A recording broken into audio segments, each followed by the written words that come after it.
Good afternoon and happy Thursday, everyone. It is Scott Wohlers with River Place Capital.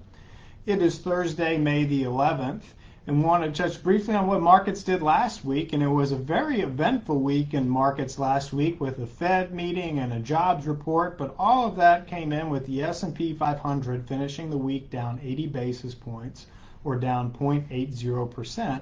The S&P 400, which is a measure of the mid-cap index, was down 1.18%.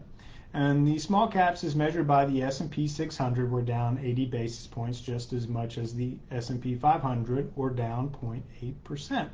So markets were very muted as we moved into Monday and Tuesday this week, because on Wednesday this week we received the CPI report, which is the Consumer Price Index, which is the measure of inflation that the consumer is paying. And once again, we saw the headline number continue to fall to the lowest levels that we have seen in many years, and it's down to 4.9% year over year on the headline CPI number. Now, a couple of important things to point out here with that is that the Fed funds rate is at 5 to 5.25 right now, which is above inflation on a headline number, meaning that rates have now become restrictive.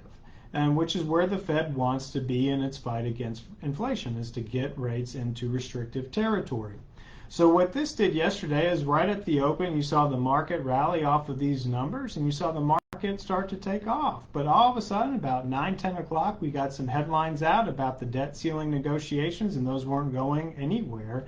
And you saw the market sell off, and you saw the market oscillate back and forth yesterday between whether we were going to go with the inflation route as the positive catalyst, or if we were going to have the negative catalyst of the debt ceiling agreement not being reached be what drives the market forward for Wednesday.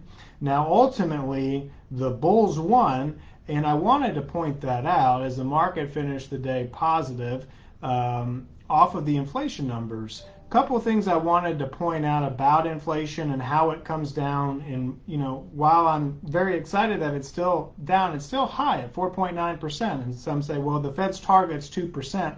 What gives you great confidence that they're going to pause here at these levels? Well, a couple of things here that I'd like to point out is I like to liken inflation to if you walked into your house and it's 78 degrees in your house and you want to turn it down to 70.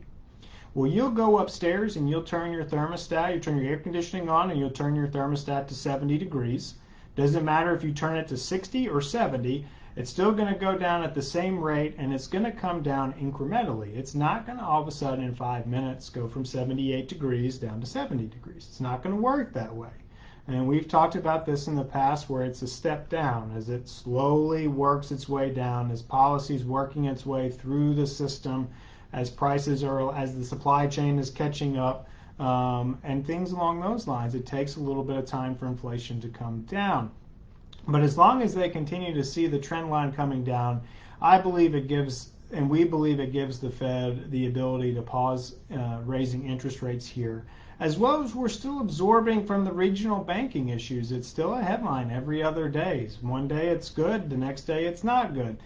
Just today on Thursday, we're dealing with PacWest Bank, which is a small regional bank in the Pacific Northwest, but they saw an outflow of over 9% of their deposits last week. And now you're seeing that being sold off in the KRE, which is the ETF that holds regional banks. You're seeing that being sold off today as well.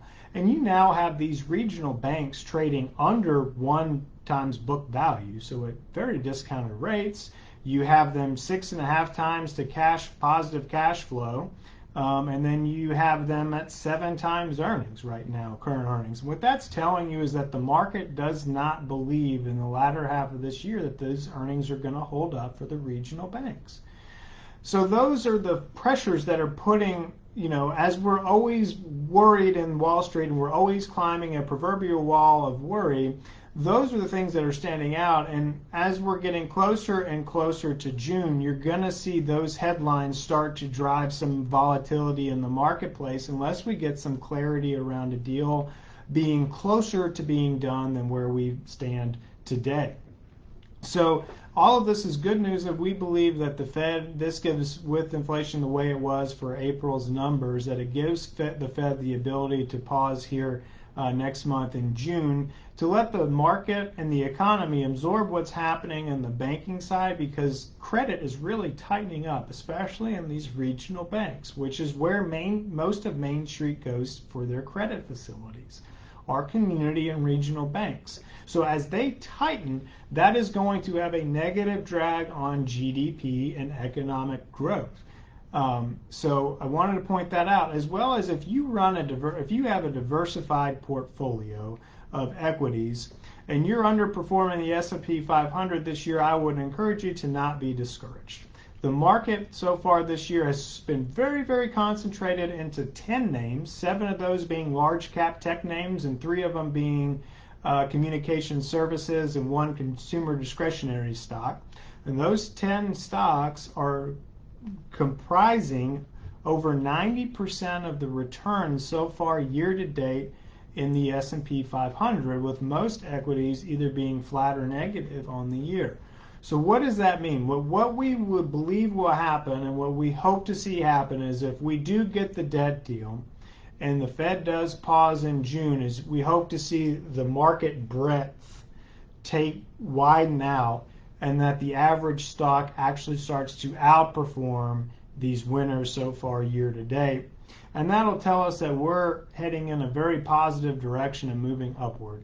So as always, if you have questions on how to navigate this time or what to do between now and the next Fed meeting, feel free to give us a call. We'd be happy to talk you through how to handle things and navigate this market.